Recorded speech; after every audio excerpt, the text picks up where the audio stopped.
What is knowledge? What is knowledge to you? And I think knowledge and intellectual humility go hand in hand because knowledge changes all the time, right? Our understanding of what is changes through experience, new data. So knowledge is changing. It's amorphous, right? There's not that capital T truth ever, but there's a constant kind of folding in new information and trying to get the best information. We're kind of using that first one of leading a good life, which is discernment. How do we bring our best faculties to bear on discernment, on figuring out, well, what is knowledge? What is important here? Knowledge for me is awareness. Awareness. Yeah, and I'm sort of, because while you were talking, I'm listening. I'm like, yeah, I also have this very pragmatic sense of knowledge. My initial sense usually is knowledge is about figuring out the things you need to figure out to do the things you need to do in life. Right. But there's a level at which that never quite satisfies, because it doesn't give us any sense of what it is that we need to understand about the figuring out to help guide us in that figuring out. Well, in the figuring out, you're probably strengthening a tool.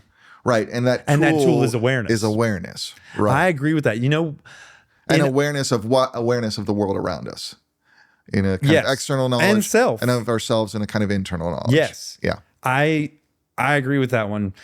What I've noticed in a lot of my interviews with people, awareness is what we're going for. Right. In Mary, when we were talking about balance, the Studio Satya co-owner, when we were talking about PhilPhails at balance, it was awareness. Where am I at?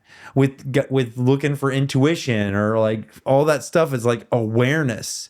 And when you strengthen awareness, you're bringing in more data, baby. You're or you're bringing in, it's almost like you're making your eyes see different frequencies of light. Right.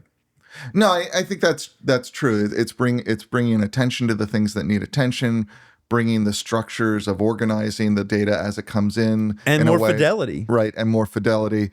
And yeah, and so I think the consequence of that for me as a philosopher, again, not getting too woo-woo, because I don't think it needs to be too woo-woo, right?